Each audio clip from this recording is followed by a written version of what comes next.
अगर आपने अब तक भी नहीं बनाई है शकरकंदी की खीर तो आज ही आप बनाकर देखें और ट्राई करें, बहुत ही टेस्टी बनती है। आज हमारे घर पर आई हुई है मेरी बाजी। अस्सलाम वालेकुम, कैसे हैं आप सब लोग। उम्मीद करती हूँ कि आप सब लोग बिल्कुल खैरियत से होंगे। ये बन रही है शकरकंदी की खीर और बन रही है हमारे यहाँ पर फ़िश। शकरकंदी को हम कद्दूकस कर लेते हैं और फिर उसको थोड़ा सा बटर में फ्राई कर लेते हैं और फिर दूध में ना वो शकरकंदी जो कद्दूकस की हुई है वो डाल लेते हैं। उसमें सारे जो भी ड्राई फ्रूट्स वगैरह होते हैं वो डाल लेते हैं। फिर थोड़ा पक जाता है ना तो उसके बाद में हम खोया वगैरह डाल लेते हैं और उसके साथ में चीनी भी डाल लेते हैं। ठीक है, तो ये बहुत ही टेस्टी बन जाती है। आप भी इसको ज़रूर ट्राई करके देखना और बताना कि आपको कैसे लगी। और यहाँ मैं बैठ गई थी खीरे कट करने। बहनों की शादी के बाद घर बिल्कुल खाली खाली सा हो जाता है और जब ये आती है ना अपने बच्चों को लेकर तभी अच्छा लगता है और घर में रौनक हो जाती है। वरना हम लोग ऐसे खाली खाली ही रहते हैं, अच्छा नहीं लगता, दिल नहीं लगता। जब आ जाते हैं बच्चे और शैतानी वगैरह करते हैं, शोर होता है, तो वही अच्छा लगता है। इसीलिए मम्मी ने जो शादियाँ की हैं ना दोनों बहनों की, तो वो पास ही में की हैं, क्योंकि यही था कि पास में शादी होती है ना तो किसी भी टाइम जा सकते हैं और बेटियों को घर पर बुला सकते हैं। तो यही चीज़ इजी हो जाती है। इसलिए जो है ना मम्मी दूर शादी करती ही नहीं थी। तो बस यही चीज़ हो गई है कि कुछ भी प्रॉब्लम्स होती है, कुछ भी होता है तो वो बाजी वगैरह आ जाती हैं और हम लोग भी चले जाते हैं ईज़िली। हाँ, बस ये है कि पास में शादी होती है ना तो फिर बेटियाँ जो है ना वो रुकने के लिए नहीं आती हैं। वो सुबह में आती हैं और फिर शाम में चली जाती हैं। सिर्फ़ ये होता है, हम उनको बोलते भी हैं कि रुक जाओ, तो वो रुकती नहीं हैं, क्योंकि जो है ना पास में है तो फिर रुकती नहीं। बेटियों का भी अलग ही हिसाब होता है, कहाँ पर पैदा होती हैं और कहाँ पर चली जाती हैं और अपने ही घर ऐसे आती हैं जैसे कि मेहमान हैं। खीर बनकर तैयार हो गई थी। अब यहाँ पर फ़िश बन रही है और बन गया था सब कुछ और मैं यहाँ पर दस्तरखान लगा रही थी, सारी चीज़ें रख रही थी।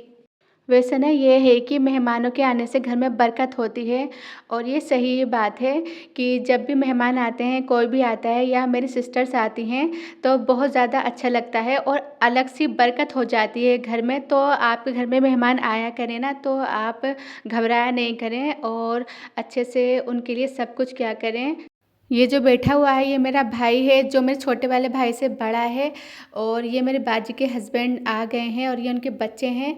हमारे यहाँ हमारे दोनों बहनोई जो है ना बहुत अच्छे हैं माशाल्लाह और हम सब लोग भी बहुत अच्छे से मोहब्बत से रहते हैं। कोई ऐसा कुछ नहीं होता है जैसे कि बाकी घरों में होता है कि दामाद वगैरह में लड़ाई वगैरह ये चीज़ होती रहती हैं। तो हमारे यहाँ ऐसा कुछ भी नहीं है माशाल्लाह, सब बहुत मोहब्बत से रहते हैं, मिलकर रहते हैं। एक अच्छी फैमिली तभी बनती है जब दोनों ही साइड से छोटी मोटी बातों को एडजस्ट किया जाता है।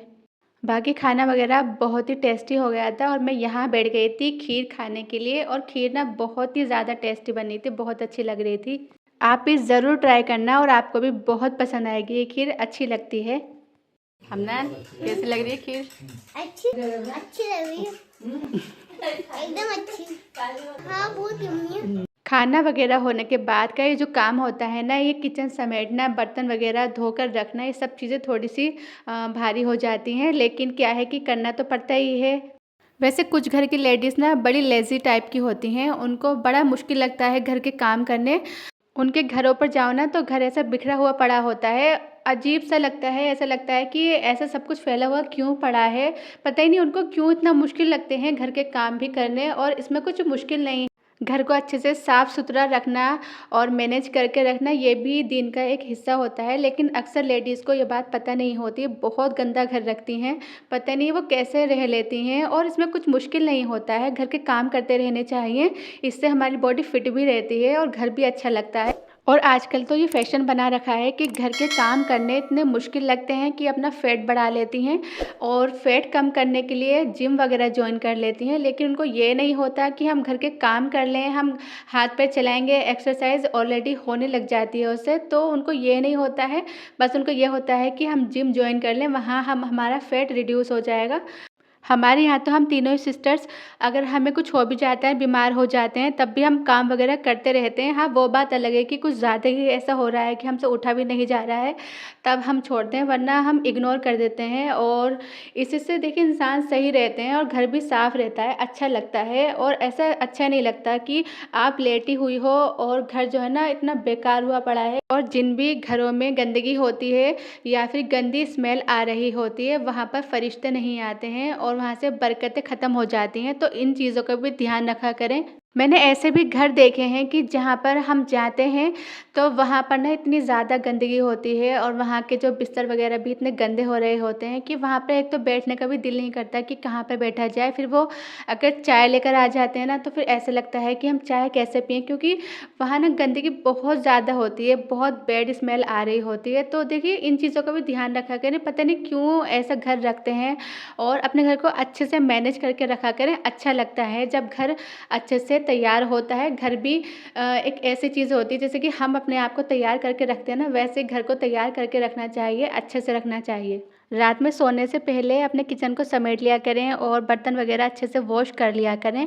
खाने वगैरह से फ्री होते ही फिर ये होने लगता है कि बाजी के जाने का टाइम होने लगता है और वो जाने की तैयारी करने लग जाती हैं और हम फिर उदास हो जाते हैं। फिर घर खाली खाली हो जाता है। जो भी बच्चों से रौनक हो रही होती है वो ख़त्म हो जाती है। फिर से हम चुप होकर एक तरफ बैठ जाते हैं और अच्छा नहीं लगता फिर। अभी जो है ना हमारे घर में काफ़ी सारा काम होना बाकी है फर्नीचर वगैरह का। तो किचन में भी अभी वो ड्रॉर वगैरह नहीं लगे हुए हैं। बाकी जो किचन में स्पेस है वो ठीक ठाक है, मतलब बहुत ज़्यादा कम भी नहीं है और बहुत ज़्यादा भी नहीं है। इस वाले फ्लोर पर ना बहुत सारा काम अभी बाकी रह रहा है, तो जब उसमें काम होगा ना तो किचन में भी सारी चीज़ें जो रह गई हैं ना वो सब कुछ ही होगा। ये सब करने के बाद मुझे चाय भी बनानी थी, क्योंकि हमारे यहाँ चाय तो कंपलसरी है। खाना खाने के बाद चाहिए ही होती है चाय। तो मैं चाय बना के ले आई थी। और आपको अगर मेरा आज का व्लॉग पसंद आया हो तो प्लीज़ मेरे चैनल को सब्सक्राइब कर दीजिए, ताकि मुझे मोटिवेशन मिले और मैं ऐसे ही वीडियोज़ डालती रहूँ। और अब हम मिलते हैं नेक्स्ट वीडियो के साथ, तब तक के लिए अल्लाह हाफ़िज़।